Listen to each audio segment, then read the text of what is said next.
Hello, this is Sylvia Shults, your host for Lights Out. I hope you've been well since the last time we chatted, and who knows, maybe you've even had a ghostly encounter or two since then. If you have stories to share, feel free to look me up on Facebook at either one of my two ghost sites, Fractured Spirits or Ghosts of the Illinois River. I'm always up for a good ghost story, so don't be shy about sending me a message on either one of those pages. Speaking of good ghost stories, a good friend of mine is a gold mine of them. Not only is he a very talented horror writer, he's also sensitive. You've met him on Lights Out before. David is the medium who gave a ride to George, the ghost he picked up outside the Pollock Hospital in Bartonville. David really knows how to tell a good story, and they mostly come from his own experiences as a paranormal investigator. He's one of the founders of Paranormal Seekers, a group I've had the pleasure of investigating with a couple of times. I sat down with David one sunny afternoon in search of some chilling tales. I got what I was after.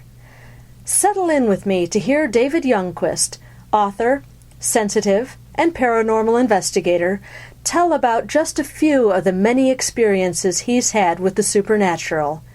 It's time to go Lights Out.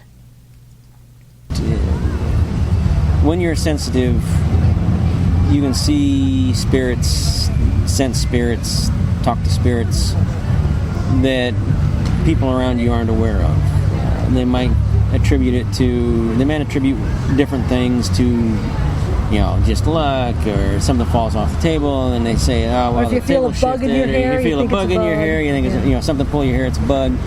Yeah. But there's a weirdly thin line between our realm and the next realm. Now, you're sensitive, how do you usually experience the spirits? It depends on how amped up I am. Okay. And B, it depends on how they want to reveal themselves to me. I see. Just because I'm talking to someone who's 12 doesn't mean that they were 12 when they died. It may be that they are comfortable at that stage of their life and they enjoyed their life at that time. There's a little girl that habitually comes and talks to me that's attached to a house in Tiscawa. She's probably, at the oldest, she's probably 8 or 9. She didn't really tell me how old she is, but she's a little girl from the 1800s, Victorian era. Got the full-length dress and the pinafores, and she's a very cute girl. And she comes and talks to me on a regular basis when I walk by the house, because it's empty. The house that she inhabits is empty. And I walk my dog past her house on a regular basis. There's 3 spirits that live in that house. There's her, there's Celeste, who's an older woman, and then there's a gentleman by the name of John, and he's usually out in the outbuilding because he was the handyman of the place. But her name was Annie, and I got her last name, I can't recall it. But she always revealed herself to me as a little girl. Well, I found her tombstone in the Mount Hope Cemetery, which is the Tiscawa Cemetery. Okay. I found her tombstone, and she died when she was like 82. Oh, okay. So, how they want to reveal themselves and how they look may not necessarily be what they look like when they died. Okay. So that's one thing that people have a misperception. Oh, I saw a ghost kid. Well, maybe that's how they want to reveal themselves to you. Maybe they liked it when they were 12 and playing and had no responsibilities. That is really interesting. I've never heard that. I've never realized that. Yeah, and I didn't really start realizing that myself until I started A, working with other sensitives, and B, doing some research on the hauntings what I was looking into. Okay. And realizing that if you died when you were 80, why do you look like you're 10? And then fascinating. Talking to other sensitives, I came to understand that. So I kind of came into it at a late time to admitting it and to dealing with it. So I'm kept making up for lost time and dealing with, working with people. So the ghosts reveal themselves differently. They look differently as they want to. That is how I perceive them. If you're talking about how I pick up on them, when I'm really amped up and I'm on an investigation or I'm somewhere where I'm actually consciously doing an investigation, it's kind of like the old-fashioned car or truck radios where you, instead of having digital push buttons, you actually turn the dial and move the little the little bar, and you got static, and then the voice would get clear, and then you get more static until you tuned in where the station was. Okay. It's kind of like setting wavelengths, setting frequencies. It's tuning in on them. Okay. When I'm doing an investigation, if I'm acting as a sensitive and doing an investigation, I can tune in on them.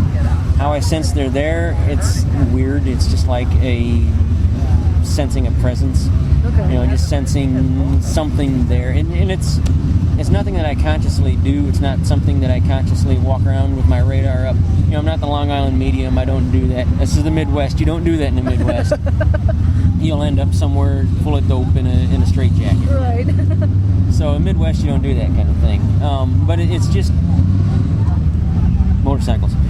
It's just a way of picking up on them. It's just something that I've always been able to do. I've never known a time when I couldn't do it. Okay. So it's kind of like breathing, I guess, in a weird way. It's just something you accept. I wouldn't know how to describe it not being able to do it. Okay. Which doesn't make sense to somebody that can't do it. Mm-hmm. So, but that's how that goes. So that's kind of how I perceive it, how I pick them up. Okay. One thing that I have found is that spirits will seek out people that can see them. I've heard that. Yeah, I mean, I've actually had someone find me from like the Quad Cities area. Wow. In Tiscawah, where I live, which is a 60-mile difference. So I drew somebody in from 60 miles, and she insisted that I get a hold of her husband and tell him that he's been ignoring the symptoms too long. Go to the doctor. He has cancer, and it's going to kill him if he doesn't get it treated. And I'm like, I don't know who your husband is. And she's like, and it turns out it's someone who's known in the writing world. Oh. And I'm not going to say the name because I don't know whatever happened beyond that. Right. And I said, ma'am, if I call him out of the clear blue sky and say your wife tells me to go to the doctor, tells you to go to the doctor and get checked up, he's going to hang up on me and think I'm nuts. Yeah. So you have to kind of balance their wishes as to what's possible. Exactly, as to what's reasonable and possible. Yeah. And she was kind of upset about it, but it's like, I'm not going to call him. Granted, I could probably find out through channels how to get a hold of him. Yeah. But I'm not going, because if I go through channels to find him and then tell him this, I will be arrested, I'm sure. Yeah. So I tried to explain that to her, and it is what it is, I guess. So. But yeah, that's how that kind of goes. But yeah, we're picked up on very much by spirits. So. All right. Cool. Yeah. So tell me about the Cambodian. The Cambodian situation. It was a weird situation. The way I picked up on this particular spirit, she was what is known as a vengeance demon in Asian myths and legends, and actually a lot to that. So a human spirit can be turned into a vengeance demon. Yes. Oh, wow. But according to, and I don't know a whole lot about Asian philosophies and beliefs. I talked to a friend of mine whose husband is from Vietnam, and he explained to me the process that if you die, you usually die a violent death, and you usually are not settled when you cross over. And if you are angry enough and hateful enough and vengeful enough, there is a process you can go through to gain these powers, gain these abilities, and gain this, but you have to be the biggest badass in the world to do this, to even start to do this, and by the time you are done doing this, you're an even bigger badass. Wow. And so I explained to Larry what was going on, and I've known Larry since I was 5. And he and this was all through email. He works in Asia and lives now in Southeast Asia. And he wrote me back. He said, Dave, if my husband wasn't of the similar mindset of you in your abilities, I'd call you crazy. He said, but let me check with Vince. And so he checked with his husband, and Vince explained then to me how this process worked. Okay. And what happened. And what in finding this person and finding this spirit, it found me. And the reason it found me is because it did not like me. She did not like me. Because I could sense her. She was attached to a young man named Ty, who's family had escaped the purges of Pol Pot. And some of his family, not all of his family, some of his family had escaped from Pol Pot.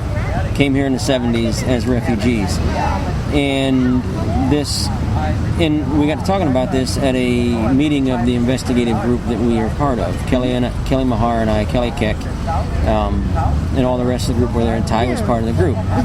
And he was telling us about these experiences he was having, and his boyfriend said, nudged him and said, tell these two. And it came out that this thing had been following him. He didn't know what it was.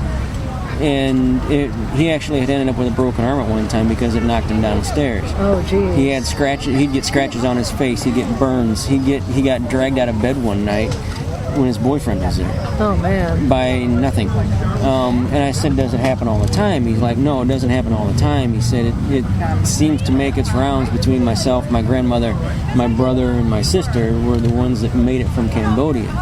And as Kelly and I are sitting here, Kelly and I amp each other up. Whatever it is, we magnify one another. Mm-hmm. And Kelly and I were sitting here going, okay, does this happen? He's like, yes. Does this happen? Yes. Has this ever happened? Yes. Did you come from this part of Cambodia? Yes. So we're answering all these questions. It's kind of freaking the kid out. and we're like, no. We're just picking up on this. Mm-hmm. And the thing was there with him that night. He had said, my grandmother was being bothered with it last 2 weeks ago, and now it seems to be back with me. So it had followed him. Well, when this thing realized that Kelly and I could see it, for whatever reason, it didn't attach to her. It followed me, and it followed me home. And I really freaking hate that, because my house has got enough activity as it is. I don't need any more. And this thing was nasty, and it would keep showing up in my head. It was trying to get into my head. It would show up and give me these really vile images. And finally, I got tired of it, and I was in Princeton one day near the cemetery, and I'm like, okay, I gotta get rid of this damn thing. And it's like, you're my savior today. I'm babysitting. Okay. And it's and cemeteries are hallowed ground, which is why in the legends and stuff that vampires can't be buried in cemeteries because it's hallowed ground, blah blah blah, whatever. Mm-hmm. Well, I'm driving past the cemetery for whatever reason. I'm like, oh, and this thing showed up in the cab of my truck. I'm like, all right, I'm sick of this crap. And she was, trash talking me basically. What are you gonna do about it? What are you gonna do about it? And I reached over and I grabbed her, because I could see, and I just kind of focused my energy. I reached over and grabbed her. I said, I'll show you what I'm gonna do. And I grabbed her so she couldn't get away. And I whipped over into the cemetery. And I'm driving around. I'm like, okay, now I got this damn thing. Now what am I gonna do with it? It's kind of like holding a rattlesnake by the tail. It's like, what are you gonna do with it? Yeah. I'm like, okay, so I'm driving. I'm like, and I remembered because I wandered around the cemetery a few times when I was going through my divorce, drunk, and woke up under a really interesting tombstone years ago. So I kind of knew the cemetery. And in the back of the cemetery, there is a mausoleum dug into the side of a hill. And it's sealed, and it's got iron bar doors, and it's been padlocked shut. And the padlock is so old it's rusted. I don't know who's in it. I can't remember the name. I don't know if anybody's in it at all. So I drive to the back of the cemetery. I find the mausoleum. I put the truck into gear, put it into park, and I said, you're coming with me. And I dragged her out, and I slammed her into this mausoleum. She's kicking and screaming the whole way. And I grabbed the chain off of my neck. I had a silver chain with a silver cross on it, an Irish cross. Grabbed it off my neck, and I looped it around the bars, and I sealed it. And I sealed her in. And I sealed her in that mausoleum. I'm like, great, now what the hell am I going to do with her? I can't leave this thing here. So the only thing I could ever see of this vengeance demon was one eye, and she had her head wrapped in a red scarf and a brown uniform. And I couldn't figure it out, so I started poking around through my history, and having been a history teacher, I was kind of familiar with the Pol Pot regime and what was going on, and the way that the communist soldiers would dress and that type of thing. And when the higher up ranks of the communist soldiers would graduate from their indoctrination, basically, they would be awarded with a red bandana, a red neckerchief with whatever decoration on it. But it was always a red bandana representing the Communist Party, and other inscriptions on this. And that was what I was seeing wrapped around her head and her face. And so I had her sealed in this mausoleum. I'm like, now what am I going to do with her? So I talked to another friend of mine who's also a sensitive in California, and she could pick up on her too. She could basically use me as a transmitter, and she could pick up on the vengeance demon through me.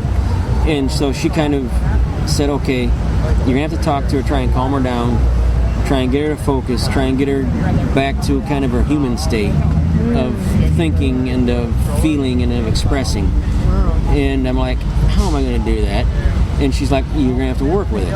Okay, fine. So, I could sense her sealed in this mausoleum when I was at work, wherever I was. It was like this constant static. She was really It's very pissed and very powerful, and I didn't want to let her loose. Yeah. Because, she was already pissed at me, and I didn't want her to go back to T because she was already pissed at him. Mm-hmm. So, and I can't remember how to pronounce his name. It's T-E-I, and I can't remember if it's, or T-H-E-I. I can't remember if it's Ty or T. Okay. Forgive me if I mix up his name. Okay, no problem. But I didn't want to turn her loose and her go back to his family and just take it out on him. Yeah. What am I going to do with her? So finally, after about a week's period of time, I would, I'd stop by the cemetery after work. This is like February, colder than hell in Illinois, middle of February.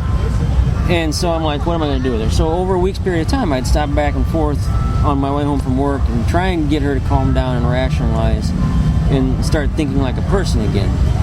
And I would leave her, I left her a cupcake one day and it disappeared. I'm like, okay, that's interesting.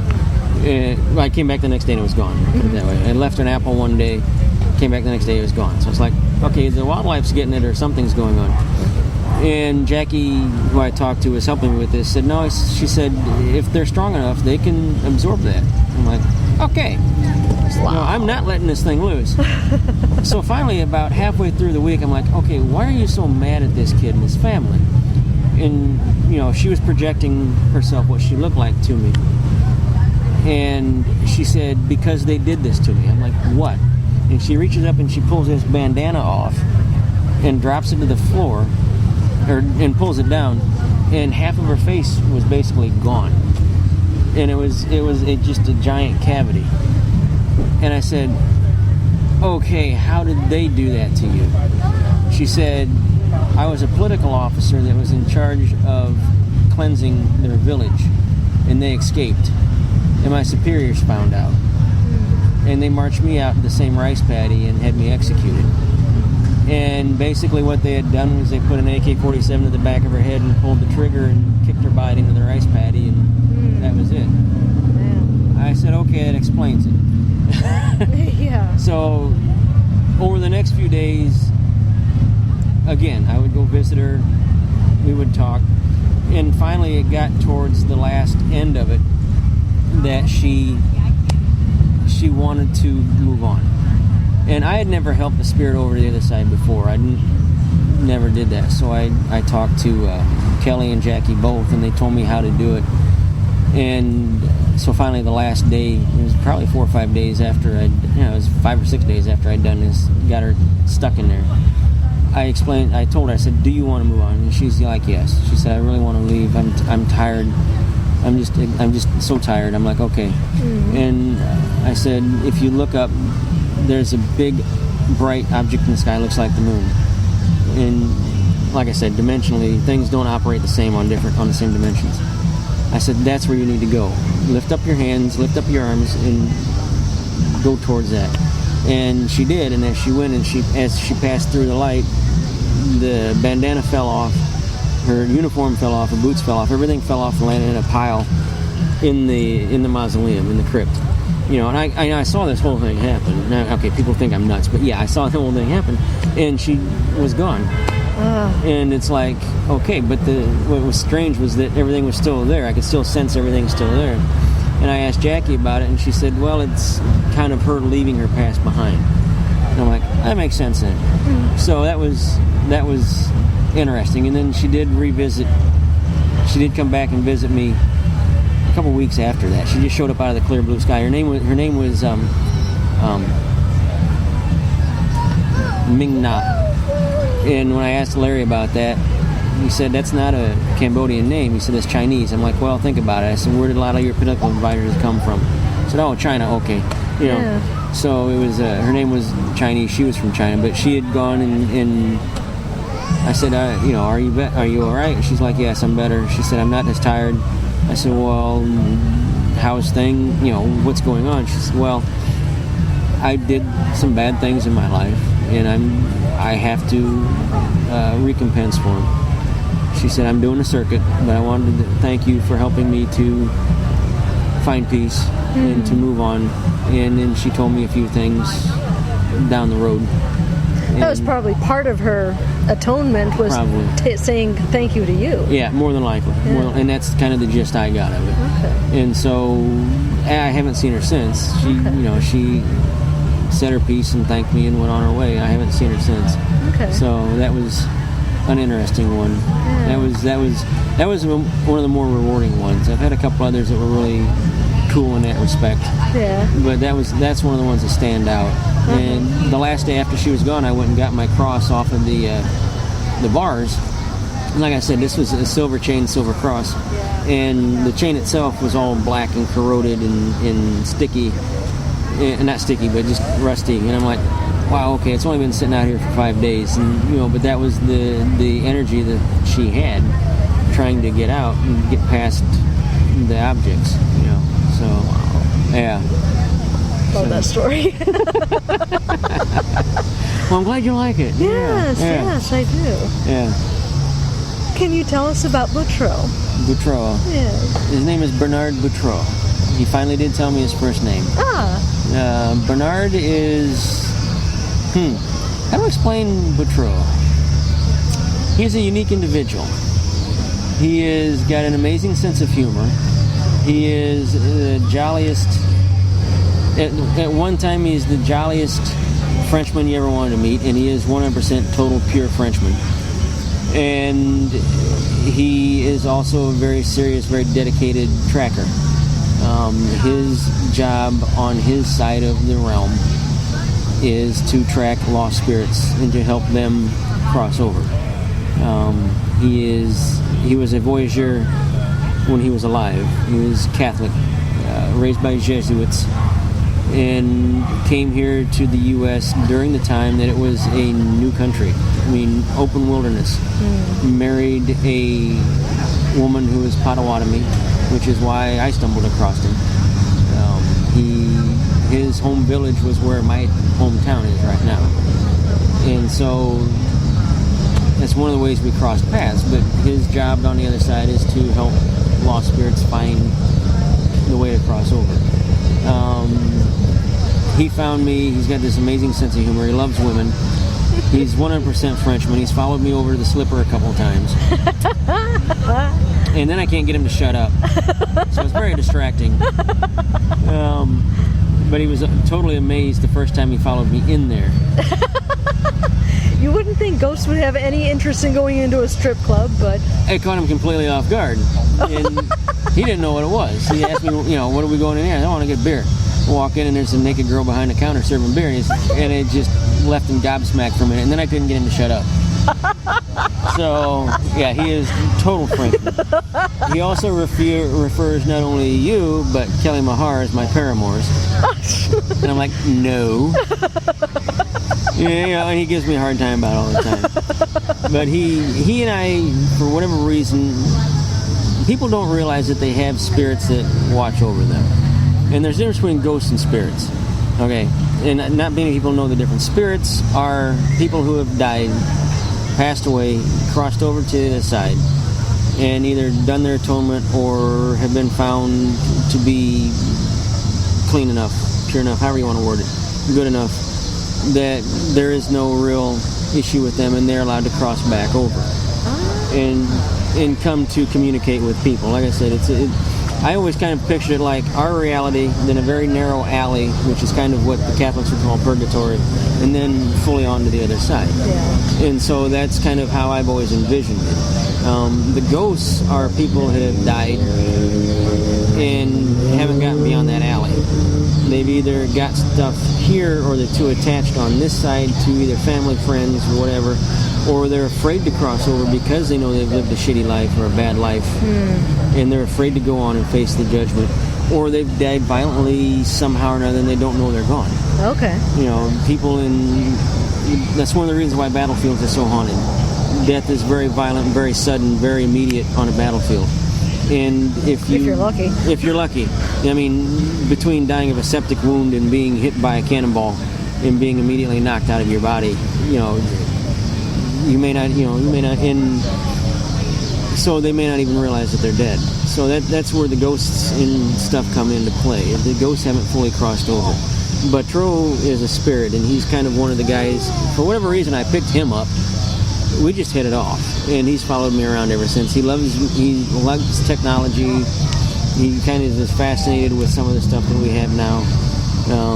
But he's a 100% pure ladies Frenchman.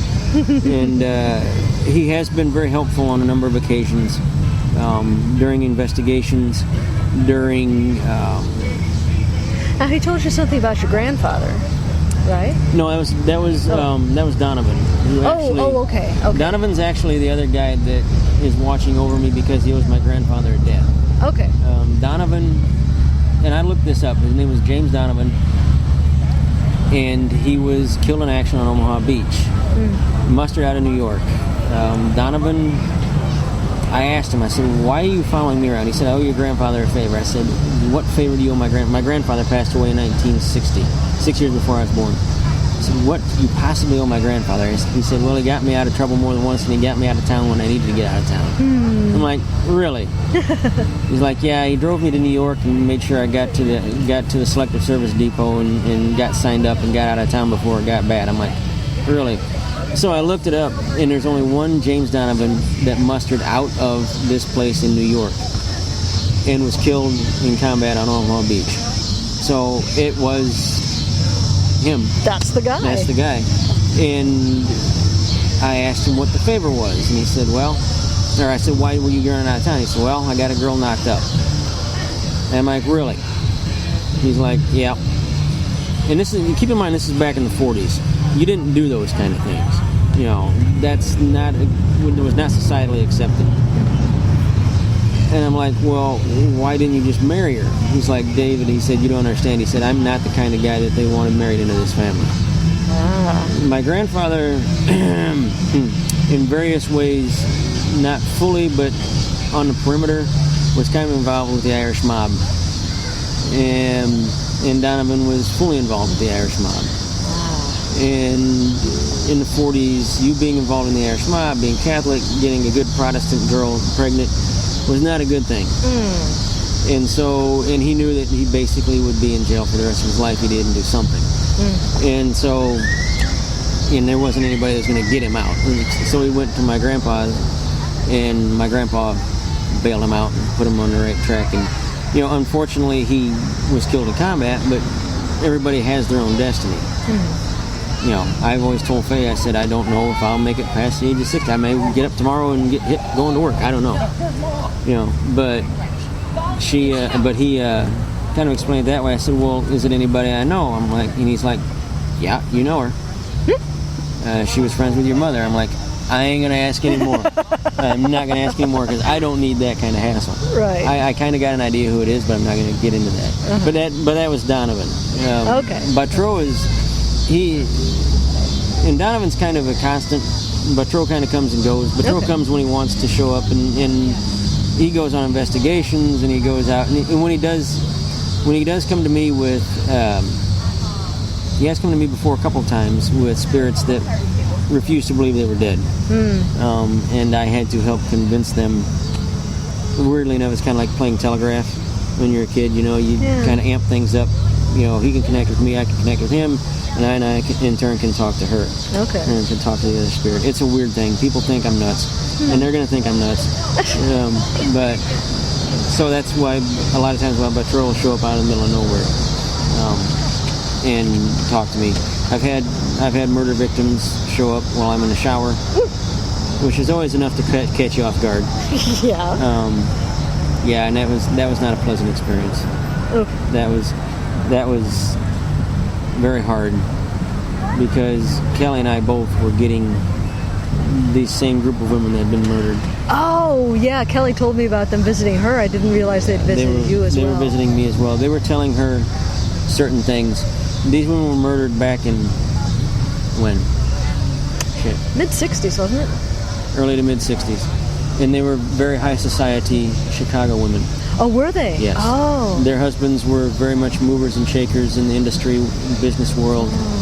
One was a banker, one was a industrial executive, another one was also stock market, whatever. But they were very high up in the social order.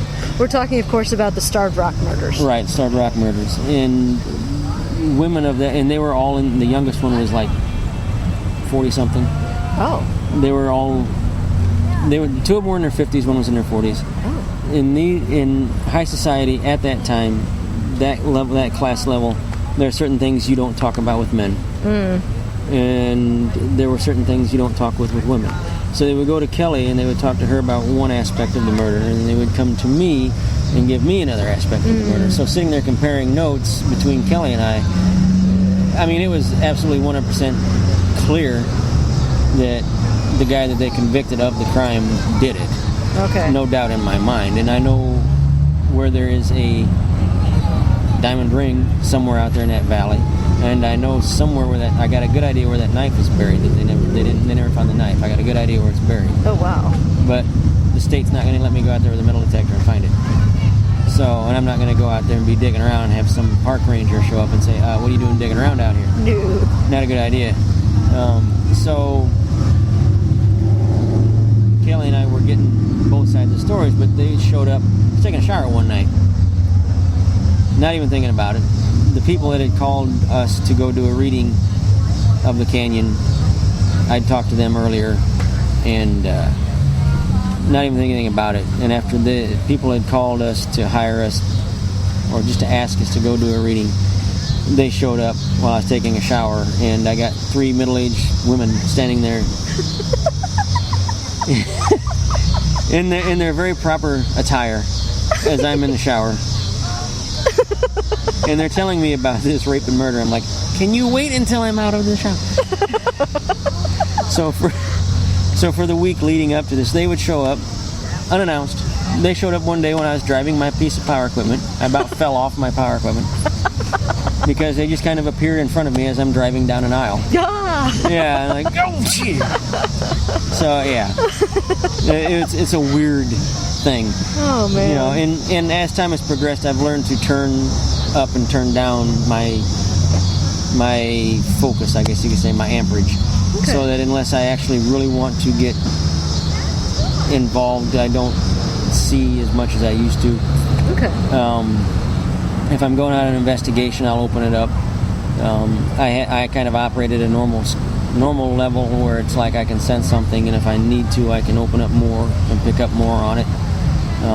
When the ladies hit me, and when some of these other spirits had come and hit me, was when I was just wide open and learning about it, and I didn't know how to turn it down. Okay. So I would pick up on everything.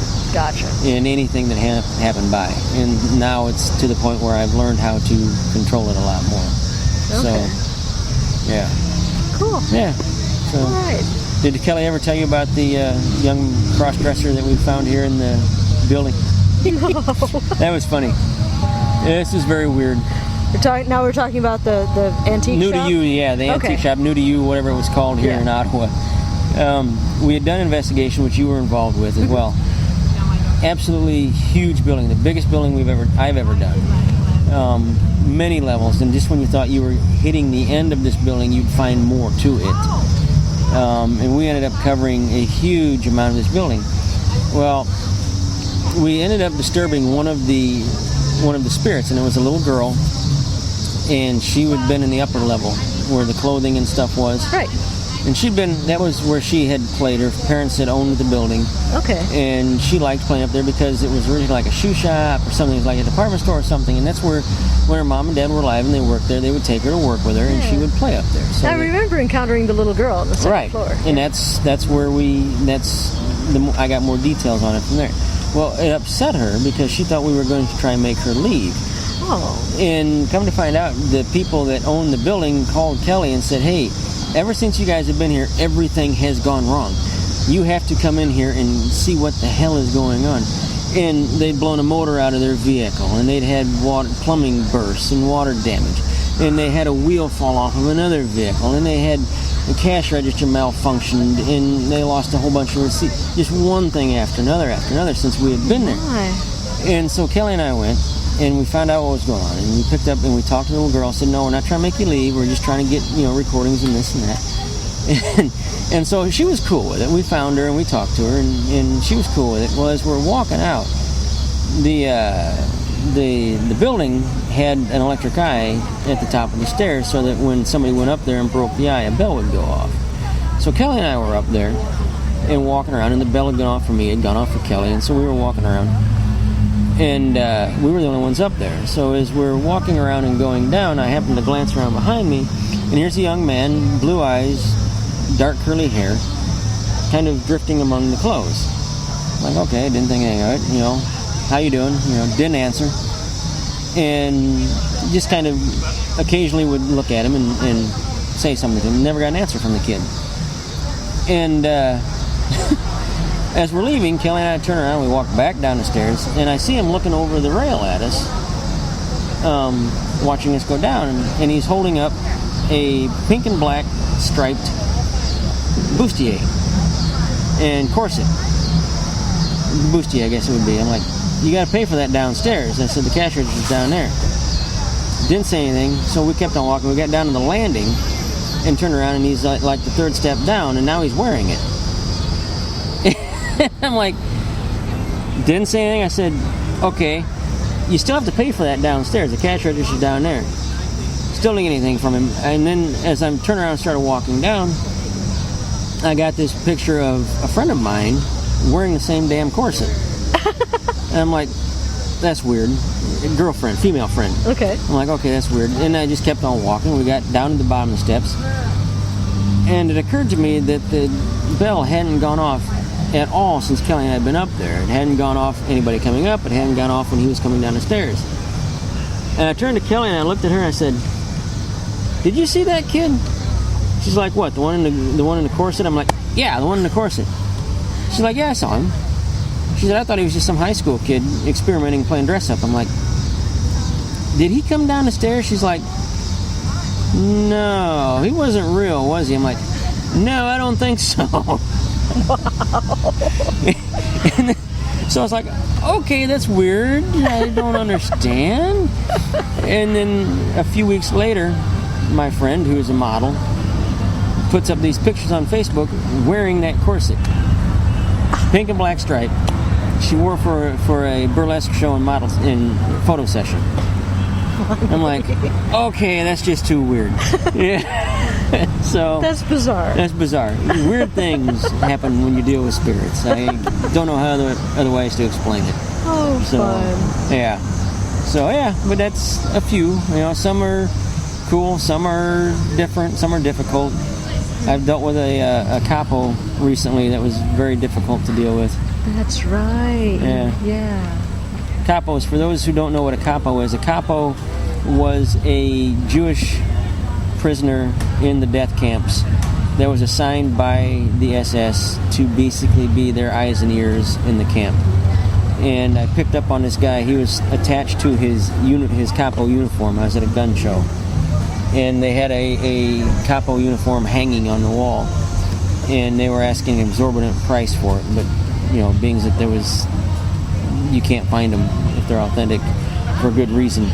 They're worth that price if you want to collect something like that. I personally would not. It's like collecting Nazi memorabilia. I don't want that either. But this gentleman was attached to his uniform and was just heartbroken because he'd actually had to put members of his family in the ovens and he had lost his entire family. I think one person had lived to see the end of the war out of a family of like 30, and some of them he had put into the ovens himself, and he was just heartbroken because he had died a hated, loathed person. But he had done what he had to do because he had no choice. and he ended up dying of starvation himself. But he was just attached to his uniform. He was just heartbroken that he couldn't be with his family because of the sins that were on his soul. He said he couldn't be with his family. And he had lived with that guilt and that pain and that anguish for so many years. And he followed me for about a week, and he gave me all these names of all these people that he wanted me to contact and apologize to. And I wrote them all down, but I'm like, because some of them actually lived up in the Quad Cities area and went to the synagogue on Rock Island. And I at one time knew the rabbi at the synagogue, and he wanted me to get in contact and tell these people that he apologized for what he had done. I'm like, and I almost did it, and I'm like, they're going to think I'm nuts. Even if the rabbi believes me, they're going to think I'm nuts. And so I eventually talked to him enough and helped him to find the peace he needed, and actually helped him to cross over as well. And he came back a couple days later, just a changed person, changed soul, and wearing his business suit. Apparently the reason the Nazis had picked him is because he was a very prominent member of society where he lived, and so they made him their rat. And but he showed up in his business finds and just a wholly changed soul. Wow. So that was good. But just the pain and the anguish that he had suffered almost 70 years. Oh man. It was just crushing. So crushing. And the relief that he'd gone through and crossing over and getting and fully being with his family again, and the forgiveness that he got was pretty good. It was pretty impressive, and just changed his entire afterlife, I guess you could say. So that was very much very rewarding in that respect. If you enjoyed my conversation with David, why not check out his fiction? His work, including the fantasy novel Blackjack, can be found at darkcontinents.com. David's also the author of a wonderful book of true ghost stories, Southern Fried Ghosts and Their Midwest Cousins, which can also be found at Dark Continents. Check it out, enjoy, and I'll see you next time we go Lights Out.